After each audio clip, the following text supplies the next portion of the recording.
L'Espagne, l'Espagne, l'Espagne, l'Espagne, l'Espagne. Comme dans le générique du Roi Lion, la première chanson du Roi Lion, c'est l'histoire de leur vie, d'être très mauvais pour leur première journée de compétition. Non mais là, c'est pas possible.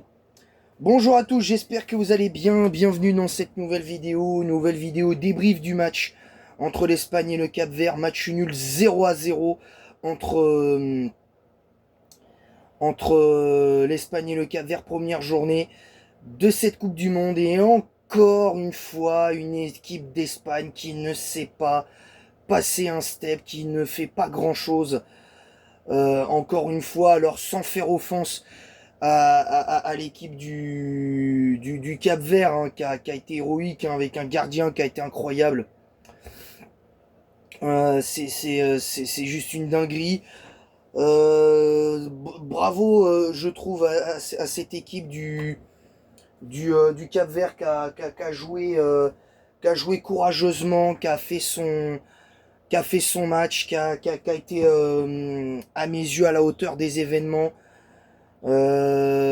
Contrairement à cette équipe d'Espagne que, honnêtement, j'avais aucun doute de base sur le fait qu'ils gagnent la Coupe du Monde et sur le fait qu'ils démarrent très bien leur premier match. Alors vous allez me dire, Dino, mais oui, mais attends, t'es négatif déjà pour l'Espagne alors que t'es pas supporter de cette équipe et que tu et que tu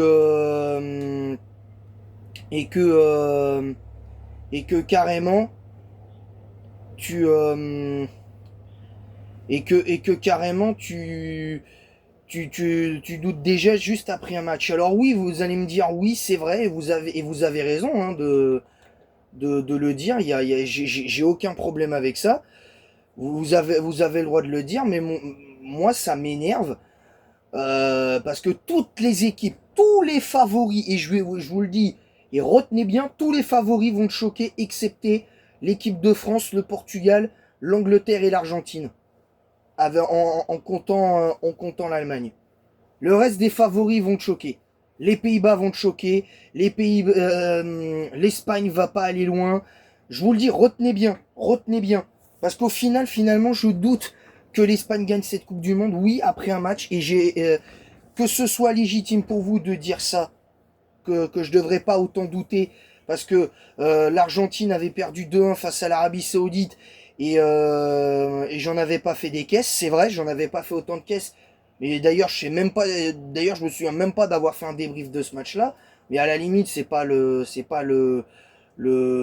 problème. Ce match face à l'Argentine n'est pas le sujet, n'est clairement pas le sujet.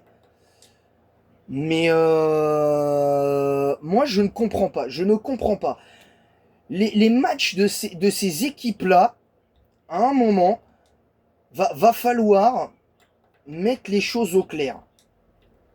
Va vraiment falloir mettre les choses au clair avec, avec tout ça, parce que oui, les équipes comme le Cap-Vert, comme l'Égypte qui a tenu, qui a surclassé la Belgique, même s'ils ont fait qu'un partout, euh, euh, Curaçao qui pendant un temps y a cru face à l'Allemagne, le Cap-Vert qui a tenu tête à l'Espagne, qui aurait pu même gagner. Euh, voilà, il y a pas, enfin, il y a l'Arabie Saoudite qui tient tête à l'Uruguay. Je veux bien, mais sérieusement, que ce soit les équipes d'Amérique du Sud ou les équipes dites européennes en sélection, ça m'énerve de les voir comme ça. Parce que je suis désolé, sans faire offense à ces équipes-là, normalement, elles sont censées sur le papier être inférieures, mais à 10 millions de fois, ils sont censés être 10 millions de fois inférieurs aux équipes européennes. L'Égypte, c'est censé être 100 fois inférieur à la Belgique. Le Cap-Vert, c'est censé être 100 fois inférieur à l'Espagne. Voilà la réalité. L'Uruguay, c'est censé taper l'Arabie Saoudite 5 ou 6-0, voire peut-être même 10. Et t'as du un partout entre l'Arabie Saoudite et l'Uruguay. Le Paraguay qui se fait taper par les États-Unis, on en parle ou pas? On en parle ou pas? Là, désolé, je passe un petit coup de gueule, mais là, je suis désolé. Mais à un moment donné, il faut dire les choses, les gars. Le match que j'ai vu hier soir a ravivé certains mauvais souvenirs que j'avais de l'Espagne, de l'Espagne de Luis Enrique à l'Euro 2021 et même, et même un petit peu avant quand c'était comme ça. J'ai de mauvais souvenirs de certaines grosses nations qui étaient censées être très fortes et qui n'ont pas eu ce comportement de champion comme l'Italie qui avait gagné l'Euro 2021, qui s'est pas comporté comme un champion par la suite. Enfin bref, non, non les gars, non. Les gars, non. Je suis désolé, c'est pas possible, les gars. C'est pas possible, je peux pas. Je peux pas. Je peux pas faire semblant. Je peux pas faire semblant. Le match de l'Espagne, il est scandaleux parce que, oui, vous allez me dire, oui, mais attends, le Cap-Vert, ils ont joué bas, ils ont pas mieux joué que l'Espagne. Et en soi, vous avez raison. Le Cap-Vert n'a pas non plus fait un si grand match que ça, mais paradoxalement, le peu d'occasions, de vraies occasions qu'a eu le Cap-Vert, c'est parce que ils ont pas su cadrer leur frappe ou ils se sont un petit peu précipités parce qu'il y avait le retour à chaque fois des défenseurs espagnols. Mais c'est quoi l'excuse de l'Espagne en fait? Le raté incroyable de Ferran Torres sur la barre alors que le gardien est battu, la tête lobée en manque de calcium d'Oyarzabal qui a été nullissime sur ce match-là. Faut en parler aussi. Et je vais même vous dire un truc. Non seulement, déjà dans certaines équipes, je trouve qu'il y a une certaine dépendance à certains joueurs, notamment la Mbappé dépendance en équipe de France qui pour moi est réelle et factuelle. Mais il y a aussi le fait que l'Espagne, s'ils n'ont pas Lamine Yamal, si Lamine Yamal n'est pas sur le terrain pour l'Espagne, je vous jure, et c'est la vérité, ce que j'ai constaté sur ce match-là, mais pas que, pas la première fois que je le vois, même si l'Espagne a déjà gagné des matchs assez largement sans Lamine Yamal quand Yamal était blessé avant leur dernier rassemblement avant la Coupe du Monde. Je suis désolé. Ce n'est pas normal d'être dépendant d'un gamin de 19 ans. Ce n'est pas normal. Parce que Lamine Yamal, il a 19 ans, il est jeune, et je suis persuadé qu'il, malgré la célébrité qui est un peu montée à la tête, je suis sûr qu'il va être capable de rebondir, parce que c'est un joueur techniquement que j'adore, c'est un magicien du foot. Mais là, je suis désolé, devoir attendre la rentrée de Lamine Yamal contre le Cap-Vert pour se procurer des occasions et tenter de marquer des buts, je suis désolé, c'est pas possible. C'est pas possible. L'Espagne a été mauvais. Et je vais même vous dire paradoxalement, les meilleurs joueurs espagnols sur ce match, c'est Cucurella et Fabien Ruiz. Cucurella, 8 sur 10, Fabien Ruiz, 8 sur 10. Le reste, c'est 0. Le reste, c'est 0 sur 10, les gars. Je suis désolé. À part à la limite, peut-être le gardien à qui je mets 5, mais c'est tout. À part le gardien, le latéral gauche et leur milieu de terrain vedette et tout ça, et éventuellement Pedri qui fait 5 sur 10, qui a 5 sur 10, le reste c'est à jeter à la poubelle. La défense centrale, Aymeric Laporte, il a rien fait du match. Il a été cataclysmique. Ce Koubarsi bof. Koubarsi bof, vraiment, j'ai pas aimé le match de Koubarsi. Bien qu'ils n'ont pas été tellement inquiétés non plus par le Cap-Vert, mais les deux défenseurs centraux, mais quand même. Llorente doit jamais finir le match. Voilà. Pedri moyen. Ferran Torres a été horrible. Je comprends pas pourquoi je comprends pas pourquoi il sort pas plus tôt. Oyarzabal, il fait une mi-temps catastrophique, il reste quasiment tout le match.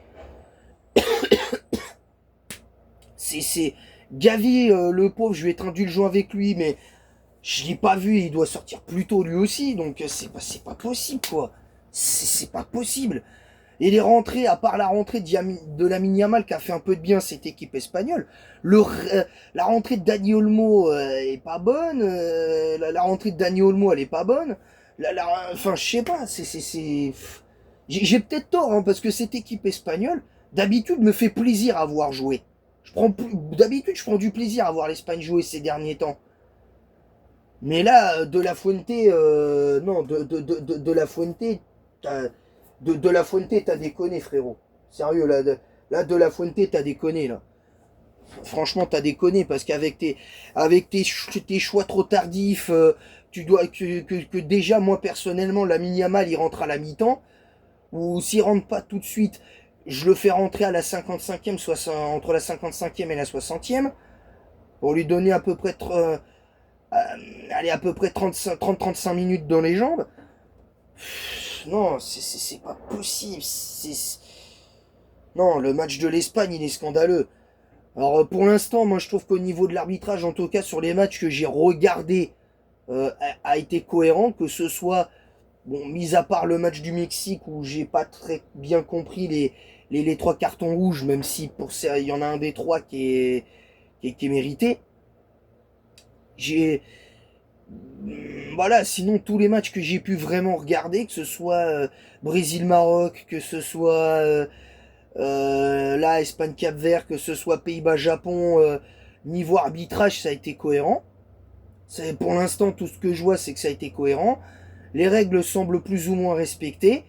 Mais voilà, mais franchement, là, c'est affreux. C'est affreux. Donc voilà. Voilà, c'est tout pour ce débrief. J'espère néanmoins qu'il vous aura plu. Et petit message aux supporters espagnols qui vivent en France et qui aiment l'Espagne. Vous êtes fiers de votre équipe? Tous les supporters espagnols là, qui étaient présents au stade là, face au Cap-Vert, vous êtes fiers de votre équipe? Vous êtes fiers de ce qu'a produit votre équipe nationale? Vous êtes fiers ou pas? Je crois pas, non. Et attention, ça veut pas dire que moi je suis fier de ce que j'ai vu de l'équipe de France sur les derniers matchs, hein. Attention, ça veut rien dire. Hein, la preuve, hein, j'ai poussé un énorme coup de gueule après le débrief du match après la défaite face à la Côte d'Ivoire en amical. On gagne contre l'Irlande du Nord, mais bon, on gagne 3-1 contre l'Irlande du Nord, mais c'est pas non plus exceptionnel. Bref, vous avez compris. Voilà, voilà. Maintenant, moi, c'est tout. Pour cette vidéo, j'en ai fait assez. Je vous retrouverai demain pour le débrief, pour le prochain débrief qui, je l'espère, sera meilleur pour le match entre l'équipe de France et le Sénégal. Pour l'instant, je vous avoue, j'ai pas de pronostic là comme ça. Je vous donnerai peut-être mon pronostic demain après la vidéo. Je vous donnerai mon pronostic. Je vous donnerai peut-être mon pronostic plus tard. Mais en vrai, j'ai pas de pronostic. Allez, à la limite, si je devais décider éventuellement trois pronostics éventuels, parce que tout peut se passer, je dirais si l'équipe de France se met vraiment au monde Coupe du Monde, 2-0 pour l'équipe de France. S'il y a match nul, ce qui est pour moi peut-être le plus probable, je vais dire un partout.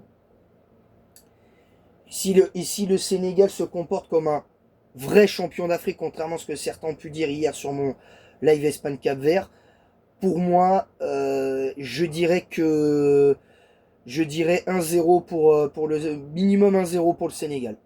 Mais mon vrai pronostic, c'est 2-0 France. Mon vrai pronostic, c'est 2-0 France. Voilà, sur ce, je vais vous laisser. J'espère que ce débrief néanmoins vous aura plu. N'hésitez pas à vous abonner en masse, à activer la cloche, à liker, à partager le lien de ma chaîne YouTube sur tous vos réseaux sociaux. Mettez un pouce bleu et un commentaire pour le référencement de cette vidéo en disant quoi vous êtes d'accord, pas d'accord avec ce que j'ai dit, avec respect, sans insulte, bien entendu, parce que cette chaîne se veut quand même bienveillante, bien entendu. Et moi, je vous dis à très bientôt, et en attendant la prochaine, je vous dis à bientôt, et le voyage continue pour les fans de foot et les Pokéfans. À bientôt!